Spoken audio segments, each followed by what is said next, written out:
right, let's dive deep into a really critical part of Cisco ACI, optimizing how it learns about endpoints. You know, getting this right is absolutely essential if you want to build a stable, secure, and seriously high-performing network. So let's get into it. So here's our game plan for today. We're going to start with the why this is so important in the first place. Then we'll get into the weeds of 3 really powerful techniques: limiting learning right at the bridge domain, then enforcing checks across the entire fabric, and finally controlling data plane learning at the VRF level. And to really drive it home, we'll walk through a classic real-world failover problem and then wrap it all up with the key takeaways you can use right away.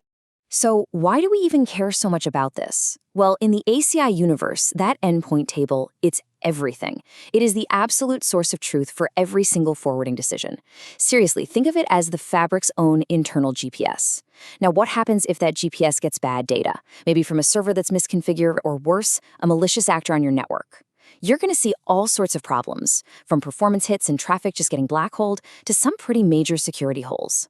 Now, ACI gives us a whole bunch of knobs and dials to manage this learning behavior. But today we're going to zero in on the 3 big ones, the tools that are going to help you solve the most common operational and security headaches you're likely to face. Okay, let's start with our first line of defense. This is probably the most fundamental tool we have.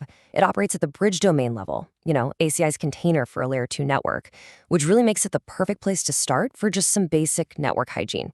So what this feature does, and by the way, it's on by default, is it acts like a basic sanity check. It just tells the local leaf switch, hey, if you see traffic from an IP address that doesn't belong in the subnet you know about for this bridge domain, just ignore it. This prevents that rogue IP from ever getting into the local endpoint table. And the best part? Finding the setting is super easy. It's right there in the bridge domain's policy properties. You can turn it on or off on a per BD basis. No need for any big, scary fabric-wide changes for this one.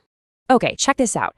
This slide shows it perfectly. The bridge domain is configured for the 192.168.1.0 network. But look, we've got some servers from the 192.168.2.0 network plugged in and sending traffic. Notice what Leaf 1 does? It learns the MAC address, sure, but it completely refuses to learn the IP address. It keeps its local table clean and accurate for just this one segment. But here's the catch, and this is really important. This is not a fabric-wide security feature. Take a look at Leaf 2. Even though Leaf 1 ignored that bad IP, the packet still got forwarded across the fabric, and Leaf 2, which has no idea about the source bridge domain's rules, it goes ahead and learns that outside IP as a remote endpoint. So remember, this feature is purely a local cleanup tool. So that local check is great for basic hygiene, but what if you need something with more teeth? Let's level up from a single bridge domain to a really powerful fabric-wide setting that gives us much stricter enforcement. This feature, Enforce Subnet Check, is a whole different ball game. It's a global setting, and it tells every single leaf in the fabric to reject any endpoint IP that isn't part of a known configured subnet within that endpoint's BRF. It's not just a suggestion anymore. It's a hard and fast rule for the whole fabric. And since this is a feature with such a big impact, you configure it in one central place. You'll find it right under the system-level fabric-wide settings policy. You check one box, and this logic gets enforced everywhere. Simple as that. Now, this is where it gets really cool. Look at how this just completely shuts down an IP spoofing attempt. Some device tries to send traffic using a source IP, 172.16.0.1, that isn't defined anywhere in the VRF. With this feature on, Leaf 1 rejects it locally, right at the door. But just as important, Leaf 2 also rejects it as a remote endpoint. That invalid endpoint never gets learned anywhere, and the malicious traffic is just dropped on the floor. So let's just put these two side by side to make it super clear. On one hand, you've got limit IP learning. It's local, it's per bridge domain, it only affects IP learning, and it's really about hygiene. On the other hand, you have Enforce Subnet Check. That's global, it's scoped to the whole VRF, and it's a real security policy that stops both the IP and the MAC from being learned, locally and remotely. One's a polite suggestion, the other is the law. All right, let's look at our third tool, which is a bit different. This isn't about checking subnets. This is about changing the very source of information the fabric trusts for learning. Think of this one less like a hammer and more like a surgeon's scalpel for very specific and often very tricky situations. See, by default, ACI learns where an IP is just by watching the traffic flow from it. We call that data plane learning. When you disable this, you're telling the fabric, hey, I want you to ignore that passive eavesdropping method. Only trust explicit announcements from the control plane. We're talking about things like ARP requests and, really important for our use case, gratuitous ARP, or GARP. That's when a host shouts out to the network, hey everyone, this is my IP and this is my MAC.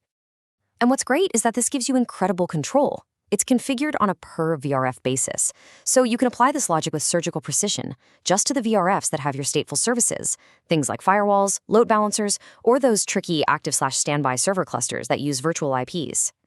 To really see why this setting is so powerful, let's walk through a classic real-world problem that gives network engineers headaches all the time: the high availability cluster failover. Okay, so here's the trap. A failover happens. Server 2 becomes the new active server, and it sends out a GARP to correctly claim ownership of the virtual IP. But then, the old server, Server 1, now in standby, sends out one last TCP reset packet from that same VIP to close any old connections. With data plane learning on, the local leaf sees that packet and thinks, whoa, wait a minute, the VIP just moved back to Server 1. And the result? You've just caused your own outage. The Fabric's endpoint table is now wrong, it's pointing to the standby server. All the new traffic for your application gets sent into a black hole where the standby server just drops it. And just like that, your application is offline, all because of one single late arriving packet. Okay, let's hit rewind. We're going to replay that exact same scenario, but this time we've disabled IP data plane learning on the VRF. Now watch what happens. The failover starts just like before. Server 2 sends its gratuitous ARP. Now, because ARP is a control plane protocol, the Fabric listens, it trusts it, and it correctly updates the endpoint table to point the VIP to Server 2's port. So far, so good. Everything is working just as it should. And here it is. This is the magic. When the old standby server sends its final TCP reset packet, the leaf sees it, but because we've disabled data plane learning, it completely ignores that packet for updating the endpoint table. The VIP location stays put, locked on to the true active server. The application stays online. The outage never happens. Problem solved. Okay, so that was a lot. Let's tie it all together and boil it down to the key takeaways for when and where you should be using these powerful settings in your own ACI fabric. It really comes down to this simple guide. First, just keep limit IP learning to subnet enabled on your bridge domains. It's your baseline for good network hygiene. Second, for a big security boost against things like IP spoofing, go ahead and enable the global enforced subnet check. And finally, for those super critical VRFs with your high availability services, you want to selectively disable IP data plane learning to get rock-solid stability during failovers. And so, that leaves us with one last question. And this one's for you to think about for your own network. Now that you have these tools in your toolkit, from basic hygiene to serious security and stateful stability, what's the first change you can go and confidently make to strengthen your fabric?